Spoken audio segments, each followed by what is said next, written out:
abusuanfo eha we for Ken TV na ye de ato ye ho so say political cobras omo NPP mu no ye be expose omo nyina na ye brother baako odi kan ye political analysis kire kwan a NPP mpanimfo atena se aye nhihye se omo pese omo di gu NPP party na nka omo de aba hye papa Ken na Agyapong kon na saa nsem nyina aba bedadi me you be am very good in terms of politics. It is obi analysis na se eyentra mihu eyenokra mihu na for your judgment mebo ma watie how the analysis and how MPP mpanimfo efa so planning na uwie na obi ka kire wo se Ken Agyapong na o say party a na wasemi hu na saa mpanimfo na yehu omo enei no a omu di MPP anim fiti presidency besi de wo form no omo na omo ye abro ne adwemmone di omo bedinti omo nye Ghana ho na omo pese omo gu NPP party na omo sanso bo NPP Ghana so wo de yankon tie this analysis. Will see Bawumia as part of him. Yes. So what Bawumia has done is nothing new. Yes. If there is anybody to fear in the political space, it is simply Kennedy Agyapong. And I will tell you one thing. Tell me. Kennedy may lose, but he will plan 2028. He will be 67 then. Forget about age. Biden is president in US. Age is just a number. But it will probably depend on the outcome of the election. I'm telling you today, Bawumia will win and lose the general election. Yes. And that's your opinion. It's going to happen. Well, that's your Put down today's date. Yeah.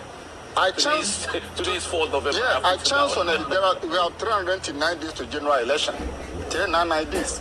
Bawumia will win this internal contest, lose the general election. When he loses, then people begin to think properly. And they begin to find fault.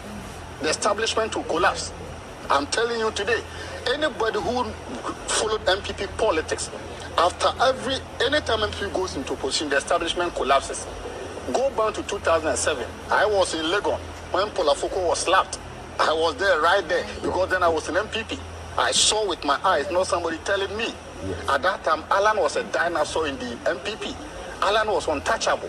You could see all the forces. Like today, the forces marshal against Kennedy and in for Bawumia. That forces was for Alan Chamantin 2007. I was there, I saw it. Fantastic. So that was the time Alan was Alan. You could hear the song. Ubi aranti se wu, Alan Chamantin na yepe. Alan Cash. And Nana was lucky because Emre people said, Daniel. oh, let's reward Nanado. Other than that, Alan could have, if they had gone for runoff in 07, Alan would have won. I'm telling you today. Yes. If they had gone for runoff in 2007, Alan would have won. Now that's okay. You are older than me. Go and let. Winning adia baako ya pa ne say upon intimidation na omode intimidate President Nana Danko Akufo-Addo no Ken Agyapong na sorry gina ya say obe support na Nado ene na nka ya se biaba anase bia ananse ade awu no entikuma nkwatena ase entonko etinka na Nado de ye wa anya ode no nka yemfa nye obi na wode mpo de eye kon kama President Kofo mpo de wanyi nanim wonde otena ne ba bi kom na wode wayi wanim asanso wayi ministers fo nyina nim all your MPs, all your government appointees, CEOs, MMDCs, national executive, constituency chairman, polling electoral coordinators. When you know what force will be say when ni Bawumia chia obesake no to me catch the MP say so when ni Bawumia chia ni kurum and as an empeso aso e kwan a wo ye obema mu agyae na Nado na Nyankopon a obetua wo ka no enyamae mesi Nyankopon betua mu nyina ka fiti President Nana Danko Akufo-Addo so besi form esan se mesi Ghana fo a omo ayare wodan mu no enye easy brother ba ko mesi ni o send me picture US and na me ne mo ka say ena we free hospital abafie okoda hospital for 3 good days adan na office sa abrai ni su emmo mutiri so emma omotia buruchira omunsu emma omotia buruchira omunsu enya de ketwa emma omotia buruchira omunsu amanfo omotia buruchira omunsu enya de ketwa and omunsu ni nyina no omunsu gu mutiri so Omuja omuadwuma obi ntimi nkwa adwuma kora for be 1 week nie. Also was second 1 week because on kwa adwuma de ebeto no enya papa. Why do you do that? Why do you do that? And look at what they did to him. So, if the NPP loses 2024, that establishment that collapsed in 2007 against Alan will collapse against Bawumia. And that is when Kennedy may have an opportunity. And I'm telling you today, Kennedy will lose. He will not give up. Because he will come again 2027. And at that time, NPP will be organic.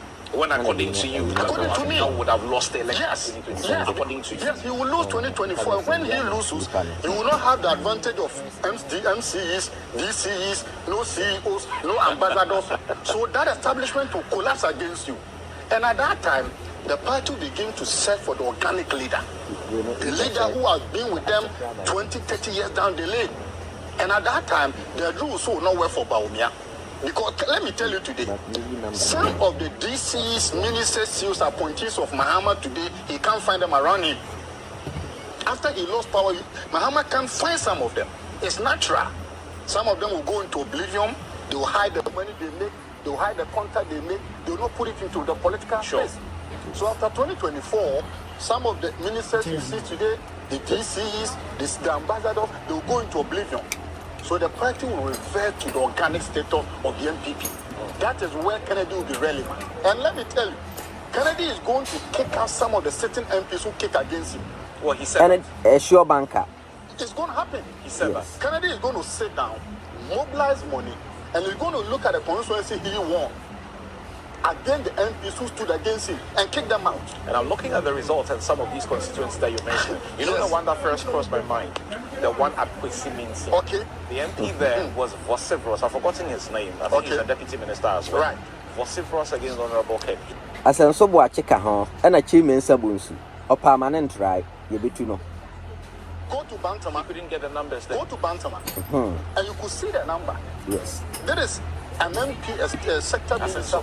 Yes, Asenso, who stood against Ken publicly. Ken gets 402, but now gets 422. The implication is that already Bantama, there's a rift.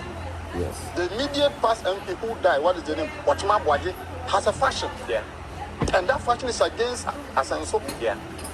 Kennedy gets in and gets 402, you get 422. He's coming for you. He's coming against you. So, the avalanche of the MPs who stood against Ken is going to mark them and kick them out of parliament.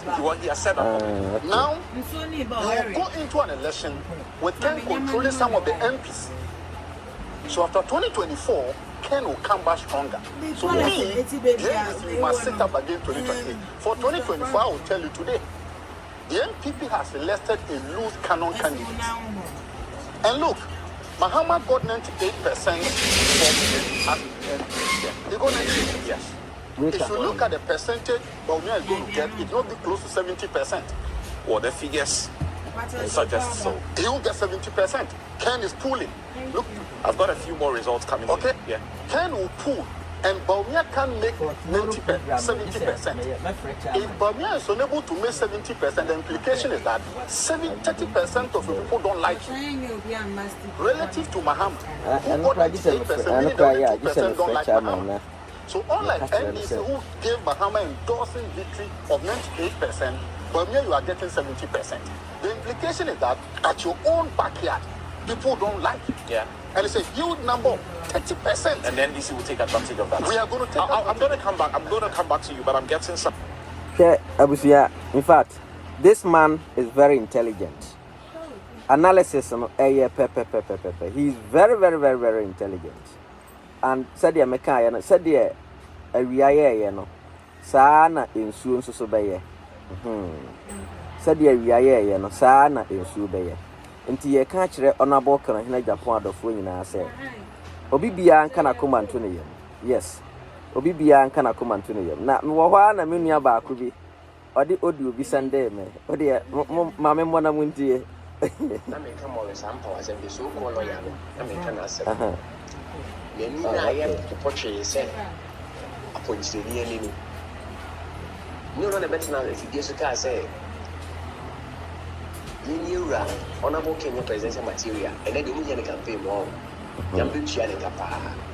nyame bɛtua ne kapa papa obiara ɔkasa tia ɔnabo wɔde n'ani ehu nnwuma pa a ɔnabo yɛ na ɔkasa tia negative way biara no nyame bɛtua ne ka saa Bulgaria sɛ Bulgaria sɛ hwan na sɛbi wo ni frɛni no a wohu no adeɛ no na sɛ wohu no adeɛ wɔ so wasi ba omia na wodi n'akyi no adwuma dodoɔ sɛn na wabie no ɔgana ama mabu no anya bi yɛ adwuma ɛni ɔman no mu ti ɛna nɛmɛtu kwan a mewɔ bi maa so a meyɛ adwuma mekwa me license meyɛ excavator operator mekwa me license a mɛtumi atwi machine ɛnso ɛnam sɛ mepɛ adwuma a ɔgana pɛɛpɛɛpɛɛ mɛnyɛ adwuma nti mɛtu kwan ɛwɔ bi maa so a meyɛ adwuma aberɛ a me akɔntu m'ani gye akɔntu ho because of sɛ metumi kurom na adwuma wɔ hɔ ne mu a mɛyɛ adwuma yɛ sika hwɛ yɛwura nnwuma a wabie bi hwɛ akatua a wotua Ghana mɛbunu bi a wɔgu so a wɔyɛ ne nyinaa mo ɛho moagye 4 million delegates moagye 4 million mo daakye na wɔmatɔn wɔde ama bawomia no mo mma daakye na mode ahyɛ bawomia nsa no ɛde adwuma na bawomia wabie no Ghana bawomia adwuma bɛyi company bɛyi na wabie sɛ bawomia dea Ghana mpanyinfoɔ no a wɔde sika hyehyɛ mafrom kɔtɔ abama bawomia no adwuma bɛyi na bawomia bie ɛwɔ Ghana nyame bɛtua wɔn ka paa onyankopɔn bɛtua wɔn ka paa na yɛwura kan deɛ yɛbɛdi n'akyi nsuo mu awie mu yɛbɛdi n'akyi because yɛnim akɔma yɛda saa aman ne mu ɛne yɛnim nneɛma papa wɔbɛtumi ayɛ de abɔ ɔman Ghana let me cross check the number. so a wɔyɛ Let me cross check it. ɛnti sɛ yɛwura kan so ɔte ne wu so ante ne wu yɛtaake n'akyi yɛbɛdi n'akyi na moma no nto yɛ nyinaa yɛwura kan ɔhene Agyapong sɛ NPP no menim sɛ ɔwɔ akoma ɛsene Alan ɔntenam na mmom ɔyɛ ɔgrante interview bi ɔse sɛ wɔawini mpo ɔbɛtena PP no mu ɔbɛkyete NPP ɛyɛ mede yie paa ɔni campaign biara yɛ de ma obia because obia wonim kasa ne kasa tantantan a wɔmmu adeɛ a wɔmmu mmaa no deɛ wɔntumi nkɔgyina simpie so ɛnyɛ campaign fa ma ba obia because ɔnyɛ presenter material onim sɛ yɛ sikasa wɔ nipa mu onim sɛ sikasa wɔ nipa mu enti mo a mobɛɛ ken no mobɛɛ yɛwura no momfa sɛ foto wi ma ne sɛ onim kasa enti ɛni kwan sɛ ɔkɔgyina simpie bia sɛ ɔyɛ campaign de ama obia ne mmɔ MPP deɛ ɔbɛtena mu ɔbɛne nam mu saa ne ma ne sika bia so mfa mmoa MPP ne saa ha ɔkomisi na ne tiri bia wuwu sɛ ayi no yɛka ne sɛ entete ha ɔkomisi no kasa ɔbɛkasa dededede a ɔbɛyɛ nyinaa no wɔmpɛsua so ken deɛ na ɔyɛ no ɔhɔ de mo wo a wɔsɛ wo so wokura tumi na wosoro ti akene de Agyapong no ɔhene no wɔmpɛsua so deɛ na ɔyɛ no ɔhɔ no mo nyinaa mo nim na agu ase nyame bɛtuo mo nyinaa mo ka maako yɛwura ɔne obi ani asɛm ɔwɔ ne nnwuma a ɔyɛ ɛna wɔse ɔman Ghana ɛda n'akoma so mmabunu no da n'akoma so ɛnti ogu so a ɔyɛ n'adwuma ayɛ me yie saa aba wei a mkɔto yie alefoforo bɛmba yi ahyɛme sɛ delegates ne mpanyinfo ɛwɔ MPP mutumi kɔtae baako akyi na motae baako ɛnɛ deɛ mo sɛ hia no sɛ ɔmɛyɛ campaign momma saa nkra wɔ ntoɔ no abo sɛ ɔni campaign yɛ bia de ma wɔ biara ɛyɛ de ma wɔ biara because ɔnim kasa na bere biara so ɔbɛn na deɛ sɛ ɔbɛstande ɔsan aba bio for president no yɛba bɛto aba de ama no baabi a bia mɛfa plane aba bɛto aba ɛde ama ɔrabo ɛkɔ menim mapae wɔ saa ama ɛwɔ mu ɛna menim sɛneɛ ɔsiteɛ no kora a ɔka ɛde kyerɛ nnipa nti nnipa mpɛ saa ama ɛwɔ asɛm nanso yɛde yɛnim sɛ ewiase Yesu Kristo kora baeɛ no ɔno mpo na ɔyɛ agye nkwa no koraa no ɛguru ehwɛ ba sisi a no sisi a yɛkɛsɛ yɛ a Yesu Kristo baa sɛ osie so no wɔn na ɛyɛ agye nkwa wɔn na di nkunim me ma me kasa wa because me kasa bebree ai bia wonni mo na watie ni nyina